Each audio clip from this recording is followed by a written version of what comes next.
여러분 안녕하세요. 오늘은 지난 시간에 우리가 지지에서 합이 있었을 때에 자축합 첫 번째 합이었죠. 6합 중에서 첫 번째인 자축합에 대해서 공부를 했는데, 오늘은 그 두 번째 시간으로서 지지에서 일어나는 인해합이 어떠한 작용과 역할을 하느냐 하는 것에 대해서, 또 인해합이 어떤 구성이 되느냐, 인해합이 되면은 그 구성분자들의 관계가 어떻게 되느냐 하는 것을 두루 한번 살펴보고, 또 그것이 사주 안에서 전체 구조에서는 어떤 역할을 하느냐 하는 것, 이런 것들을 전반적으로 한번 살펴보는 그런 시간이 되겠습니다. 자, 그러면 먼저 한번 봅시다. 자, 이 인해합은 자축합, 지난 시간에 우리가 공부했던 자축합 같은 경우에는 이 자축의 축토가 토인데 이 자수는 수잖아요. 그래서 토국수하는 이러한 관계라서 우리가 극합이다 이렇게 얘기를 했죠. 그리고 그 합을 주도하는 세력, 그것은 자수가 주로 자축합을 할 때 자수가 합을 제안하고 합을 주도하는 입장에 있는 그런 상황에 있고, 또 합을 했는 그 결과도 자수가 더 많이 가져가는, 자수에게 유리한 그런 상황이 많이 노출이 될 수밖에 없었죠. 그래서 자축합을 하면 자수는 남는 장사를 하고 축토는 까딱하면은 조금 손해를 볼 수 있는 그런 상황에 놓여 있었습니다. 그러면 오늘 우리가 공부하고자 하는 이 인해합은 어떤 거냐 하면은, 인해합은 이제 해수는 이가 수죠, 수. 그다음 인목은 목이에요. 그래서 수생목 하는 관계가 되겠습니다.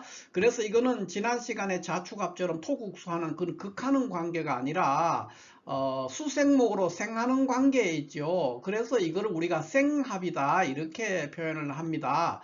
그래서 이 생합을 하면 언뜻 보면 인해합은 일반 합들 중에서도 굉장히 합 자체가 또 평화를 상징하는 그런 의미도 있기 때문에 인해합은 생하면서 서로 합하니까 매우 유정하고 굉장히 좋은 관계를 이룰 것처럼 외견적으로는 보입니다. 그러나 실질적으로는 이제 그렇지가 않죠. 인해합을 하게 되면은 겉으로는 굉장히 화평하고 평화롭고 조화로운 그런 관계를 구성하는 것처럼 보입니다. 그러나 내부적으로는 굉장히 갈등과 분쟁과 투쟁이 일어나는 그런 상황에 있어요.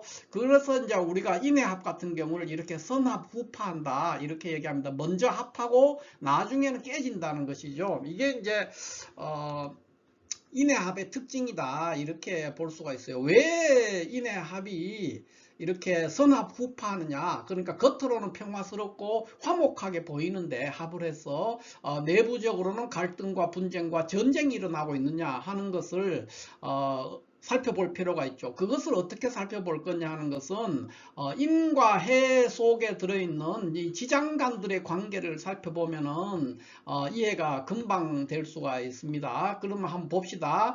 자, 해 속에는 이렇게 이제 갑과 임이라는 지장간을 가지고 있습니다. 갑임. 그 다음에 인 속에는 이렇게 무병갑이라는 지장간을 가지고 있어요. 그래서 이들의 관계가 서로가 어떻게 되느냐를 살펴야 됩니다. 그래야 인해합의 속성이 왜 선합 후파느냐, 지금 선합 후파라고 제가 써놨잖아요. 이런 현상이 생기는 걸 이해할 수 있어요. 먼저 보면은 겉으로는 인해합해서 생합을 해서 굉장히 화목하고 평화롭게 보입니다. 그러나 내부 구성원들의 관계는 어떻습니까? 갑목이 무토를 극하고 무토는 임수를 극하고 임수는 병화를 극하는 이런 관계가 형성이 됩니다. 그래서 이 관계가 내부적으로는 굉장히 갈등과 분쟁이 많고 알력이 심한 그런 관계가 될 수밖에 없는 것이죠. 겉으로는 인해합해서 서로 잘 구성이 되어 있습니다. 그래서 이런 거는 어떻게 비유될 수 있느냐 하면은 그러니까 남자와 여자가 서로 이 자식이라든가 가족이 있는 그런 유부남과 유부녀가 서로 결혼을 하는 것 같아요. 그런 모습의 인해합은. 그래서 유부남과 유부녀가 각자가 가정이 있고 가족이 있는데 그 두 남녀가 어떤 이유로 이제 다시 합한 거예요. 결혼을 한 거예요. 그런 관계니까 그 두 사람은 겉으로 뭐 그 가족이 화목하게 보이지만 내부 구성원들 사이에는 수많은 갈등이 일어날 경험할 수밖에 없는 그런 구조에 있는 것이죠. 이게 인해합의 속성입니다. 그래서 인해합은 겉으로는 굉장히 화평하게 보이지만은 나중에는 내부적으로는 전쟁과 갈등이 일어나고 있기 때문에 나중에는 그 결과가 그렇게 썩 좋지 않다 이렇게 볼 수 있죠. 그래서 인해합은 선합 후파한다. 그러니까 인해합을 하게 되면 보통 초반에는 관계가 굉장히 좋습니다. 그러니까 우리가 사람들과 낯선 사람과 이렇게 만났을 때도 처음에는 굉장히 친하고 돈독하게 지내다가 시간이 지나서 굉장히 갈라서거나 반목하거나 그런 경우가 있잖아요. 그런 거하고 비슷한 상황입니다. 그게 인해합의 속성이다. 이렇게 볼 수가 있죠. 그러면 이제 그 지장간끼리의 이런 관계 때문에 이제 이런 현상이 나왔는데 이걸 구체적으로 한번 보면은 인해합은 이제 자축합, 지난 시간에 했던 자축합에서는 극합으로서 자수가 주로 남는 장사를 했고 또 자수가 주도하는 합이죠. 그런데 인해합은 누구냐? 생합이에요. 생합인데 해수가 주로 주도하는 합이고 해수한테는 굉장히 유리하고 남는 장사가 될 수 있어요. 그런데 인목한테는 그렇게 뭐 나쁘지는 않은데 뭐 많이 이익이 남는다 이렇게 볼 수는 없는 그런 형태의 합이 됩니다. 그렇기 때문에 사주 내에서 이 해수가 그러니까 용신이라든가 해수가 주도하는 사주라면은 굉장히 인해합이 좋은 역할로 보탬이 되고요. 인목이 주도하거나 인목이 용신인 그런 구조의 사주라면은 그렇게 많이 남는 장사가 안 될 수가 있다. 인해합의 결과가 그렇게 굉장히 기대만큼 좋지는 않을 수가 있다. 뭐 나쁘지는 않죠. 인해합 자체가 그러나 그런 현상으로 귀결될 수 있다. 이렇게 볼 수가 있습니다. 그게 왜 그러냐? 또 이 관계를 차근차근 지장 간의 관계를 살펴야만 이해를 할 수가 있어요. 그래서 한번 봅시다. 자, 인중에 있는 간목, 여기도 간목이 있고 해중에도 간목이 있어요. 그래서 이 둘 인과 해가 서로 합하게 되면은 이 간목의 입장에서는 이 임수, 해중에 있는 임수가 수생목을 하고 간목은 같은 비견이니까 역시 힘을 도와요. 그렇기 때문에 매우 간목 입장에서는 힘을 받게 되죠. 그러나 이 갑과 임은 반대로 갑은 무토를 극하고 임수는 병화를 극해버리는 그런 상황에 놓이기 때문에 갑목의 입장에서는 무토가 손상된다든가 또 식신이 손상되거나 재성과 시신이 손상되거든요. 그러니까 탈식과 탈재의 현상을 경험할 수밖에 없습니다. 그러니까 이렇게 되면은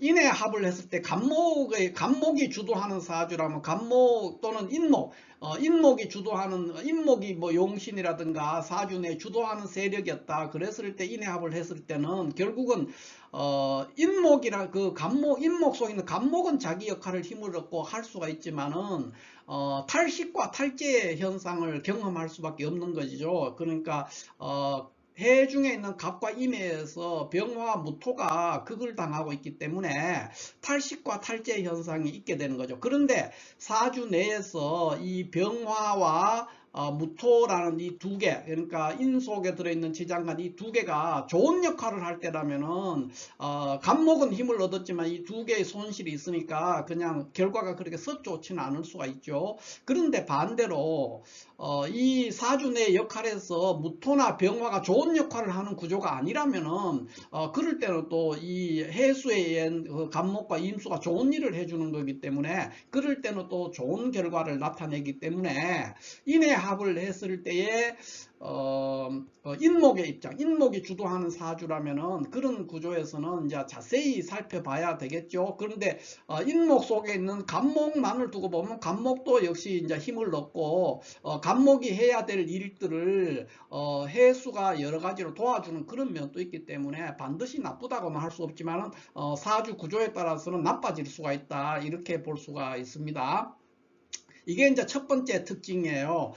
인목의 입장에서 보는 것이죠. 인목의 입장에서. 그 다음에는 이제 인해합을 했을 때 해수의 입장에서 한번 봅시다. 그러면 해수 입장에서는 해수의 간목이 있는데 이 간목은 어떤 속성을 갖습니까? 여기에도 간목이 있고 여기도 같지만 해중의 간목의 입장에서는 이 간목은 해수에서 생지에 놓이잖아요. 간목은 해묘미에서 삼합을 하니까 해수에서 생지에 놓이게 되고 또 간목의 입장에서 보면은 이 임수는 인성이에요. 그러니까 편인이잖아요. 수생목 하니까. 그러니까 근데 그 임수가 해수에서 녹지에 있어요. 그러니까 굉장히 강력한 인수죠. 강력한 인수의 생을 받는 간목이에요. 그러니까 이 간목 자체는 해수 내에 있는 간목이라는 것은 해수에서는 생지에 있고 강력한 인수인 편인 임수의 생을 받는 그런 구조가 되기 때문에 보통 이제 해수가 주도하는 그런 구조의 사주, 해수가 용신이라든가 사주 내에서 주도적인 역할을 하는 어떤 핵심적인 역할을 하는 그런 구조의 사주라면은 이렇게 인해합을 했을 때 해수 속에 있는 간목이 주도하고 있다. 그러면은 이 사람은 굉장히 학력이 높은 사람, 공부를 많이 한 사람이에요. 고학력자일 가능성이 높고, 그 다음에 인해합을 하는 거예요. 둘이 인해합을 하니까 합을 하게 되면은 간목 입장에서는 인목이 처음에는 생지였는데 인목에서는 녹지로 바뀌죠. 그러니까 귀인에 해당되는 거예요. 그러니까 해 중에 있는 간목 입장에서는 생지에서 녹지로 업그레이드 되는 거예요. 그렇기 때문에 해 중에 있는 간목 입장에서는 인해합을 하게 되면 원래 자신이 고학력자이고 공부도 많이 했는데 또 귀인까지 만나니까 매우 유리한 상황에 놓이게 된다. 이렇게 볼 수 있죠. 그 다음에 해 중에 있는 임수, 인해합을 했을 때 임수는 어떤 역할을 하느냐 하면은 임수가 여기에 있는 인목과 이제 인해합을 하게 되니까 이 경우를 우리가 살펴보면은 인 속에는 이제 무병갑이라는 여기 보이다시피 무병갑이라는 세 개의 지장간을 가지고 있어요. 가지고 있으니까 이렇게 되면 임수 입장에서 한번 봅시다. 임수 입장에서 이렇게 보면은 여기에는 식신이고 여기에는 재가 되고 여기는 관이 되죠. 그러니까 뭡니까? 식신이란 어떤 재능을 얻게 되고 또 돈을 얻게 되고 부를 얻는다는 것이죠. 또 명예를 얻는다는 관을 얻으니까 그러니까 임수 입장에서는 돈도 벌고 벼슬도 하고 재주도 많은 그런 사람이 되는 거예요. 해 중에 있는 임수의 입장에서. 그러니까 해수가 주도하는 사주에서 간목이 거기서 용신으로 쓰이거나 이래도 좋고 인해합을 했을 때 또 임수가 하게 되면 더 좋은 그런 현상을 만나게 되니까 인해합에서는 해수가 생합이지만은 완전히 남는 장사를 하는 그런 구조가 되지요. 이게 이제 인해합의 기본적인 지장간의 구조에 따른 역학관계에서 나오는 결과다. 이렇게 볼 수가 있겠습니다. 그런데 이제 여기에 가끔씩 가다가 보면은 해수에 지금 제가 지장간을 갑임이라고 이렇게 표현돼요. 어떤 분들은 이제 무갑임이다 이렇게 또 주장을 하는 그런 사람들이 많죠. 이런 사람은 명리가 중에도 굉장히 많아요. 해수 속에 지장간이 뭐냐 그러면은 무갑임이라고 이렇게 얘기하는 사람이 많거든요.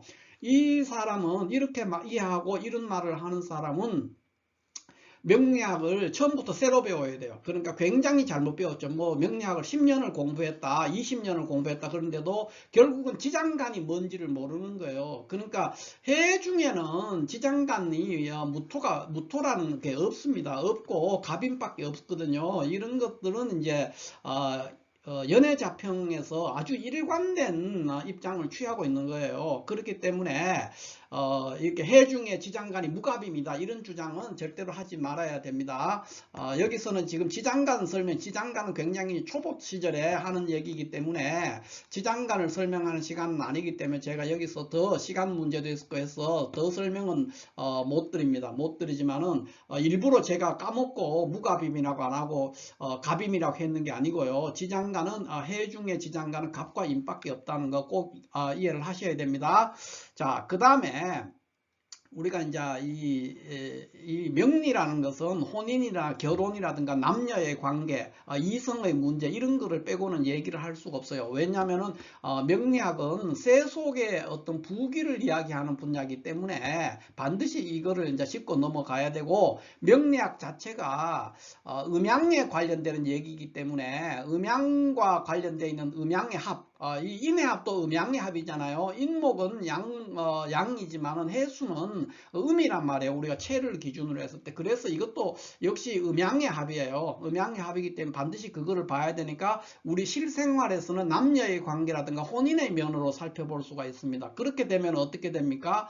해 중에 있는 임수와 인해합을 한다는 건 해 중에 있는 임수 대표자와 인 중에 있는 간목, 임수와 간목의 결합이라고 할 수 있잖아요. 그러면 이 임수의 입장에서는 간목이라는 게 수생목 하는 관계니까 자식이에요. 자식, 식신이니까. 그러니까 이 여자는 해수라는 여자는 인목과 이렇게 인해합을 할 때 자식이 있는 사람이에요. 자식을 데리고 시집을 가는 거죠. 그러니까 이게 다르게 보면은 그냥 재혼하는 그런 모습도 되고, 또 유부녀가 유부남에게 시집가는 그런 모습도 될 수 있죠. 또 다르게 말하면은 처녀 총각이지만 혼전 임신 상태로 결혼을 하는 그런 모습이 될 수도 있습니다. 그게 이제 해중 임수의 모습이죠. 해중 임수가 간목을 데리고 인목의 집으로 결혼을 하러 이제 시집을 가는 그런 물상이 됩니다. 구조죠. 그 물상이라도 그런 구조가 되기 때문에 이거는 이제 어떤 혼전 임신의 상도 되고 어떤 그 유부녀가 시집을 가는 그런 모습이니까 흠이 있는 혼인이죠. 쉽게 말해서. 흠인, 뭐, 혼전 임신은 처녀 총각의 혼전 임신 결혼, 이거는 흠이라고 할 수 없지만, 옛날로 치면 이것도 흠이죠. 그 다음에 인목의 입장에서 보면은, 어떻게 되느냐. 자, 인목의 입장에서는 이 간목은 이미 처가 있는 사람이에요. 이 무토가 제자잖아요. 그냥 편제니까 제성이잖아요. 그러니까 이 사람은 유부남이에요. 인목은 유부남인데 해수랑 이렇게 인해합을 하는 거예요. 그 말은 뭡니까? 해 중에 있는 간목이 무토와 이렇게 불륜의 관계에 있는 거예요. 그러니까 이 말은 뒤집어 말하면은 결국은 이 간목의 처가 지금 바람을 피우고 있다는 얘기가 되죠. 그렇게 되니까 결국은 간목과 무토의 관계는 굉장히 나빠지는 거예요. 그래서 보통 인해합을 이렇게 하고 있을 때 또는 뭐 이렇게 합을 할 수도 있죠. 인해합이 이렇게 됐을 때 특히 이렇게 합을 하고 있으면은 결혼 생활에 그렇게 그러니까 평탄하지 않는 경우가 종종 발생합니다. 반드시 그것이 뭐 어떤 불륜이나 이런 걸로 인해서 되는 것은 아니고요. 여기서는 이제 구조적으로는 이런 설명이 되지만은 꼭 뭐 처가 불륜을 일으켰는 보다도 뭐 어떤 돈의 문제가 생겨가지고 그래서 이혼을 하거나 이제 관계가 부부 관계가 안 좋아질 수도 있거든요. 여러 가지입니다. 그러니까 재성이 탈제되는 그런 현상. 그러니까 해 중에 있는 간목이 무토를 탈취함으로 인해서 이게 이제 이성 문제로 생각하면 이제 처의 불륜이죠. 그렇지만은 다르게 보면 돈이 탈제돼서 그래 돈 문제로 이혼하는 경우도 굉장히 많거든요. 그렇기 때문에 이런 것들은 이제 하나로 그냥 육친으로만 설명은 할 수는 없습니다. 어쨌든 인해합의 초반은 굉장히 좋다. 인해합을 하고 있으면 남녀의 문제든 어떤 사회관계에서는 처음에는 굉장히 좋다가 시간이 많이 흘러가면은 그 관계가 굉장히 소원해지거나 또는 반목하는 관계로 변할 수 있다. 이렇게 볼 수가 있죠. 자, 그러면 여기에 지금 왼쪽에 보이는 이 사주는 적천수에서 이제 제시되어 있는데 이거를 뭐 인해합을 설명하기 위해서 적천수에서 제시된 명조는 아니에요. 제가 거기에 있는 적천수에 있는 명조 중에서 인해합이 있는 사주 하나를 가지고 와서 이제 설명을 드릴 뿐입니다. 그래서 여기에 보면은 적천수에서 예시 들고 있는 이 사주는 이제 마침 지지에 이렇게 인해합이 되어 있는데 인해합과 동시에 또 인사형도 하고 있죠. 이렇게 인사형을 하고 인해합을 하고 있는데 이 사주는 우리가 격국의 작평진전을 식으로 생각하면 해월 간목에 임수가 떠가지고 임수가 주도하는 사주죠. 임수가 용신이죠. 그런 구조예요. 그런 구조라서 초반 임자 대우는 굉장히 좋았는데 개축은 가면은 이 개수가 들어오면서 용신이 혼잡되면서 이제 굉장히 안 좋아지죠. 안 좋아지다가 갑인을묘 대운에서는 상당한 발전을 할 수가 있어요. 왜 그러냐? 월간에 있는 정관이 상당한 공을 세울 수 있는 그런 구조에 있기 때문에 발전을 했고요. 이제 핵심은 이 사주가 요게 지금 병진대운에 들어서면서부터 이 사주 주인공의 돈도 벌고 이제 잘 살았는데 병진대운에 들어오면서 이제 처자가 다 그러니까 손상되고 집에 불이 나가지고 그러니까 집을 다 태우고 처자도 죽고 이런 상황이 벌어지면서 이 사람이 이제 정신병에 걸렸어요. 이 병진대운에 병화가 와서 이 사주의 핵심적인 역할을 하고 있는 신금 정관을 손상시키죠. 그렇게 됨으로써 이제 몰락의 길을 들었었는데 그 여파로 인해서 이 사람이 정신병을 앓다가 정사대운에 이렇게 이 임수 이 사주의 가장 중요한 역할 주도적인 하는 게 해수에서 투과내는 임수잖아요. 이것이 죽음으로써 결국 물에 빠져 죽었다는 것이죠.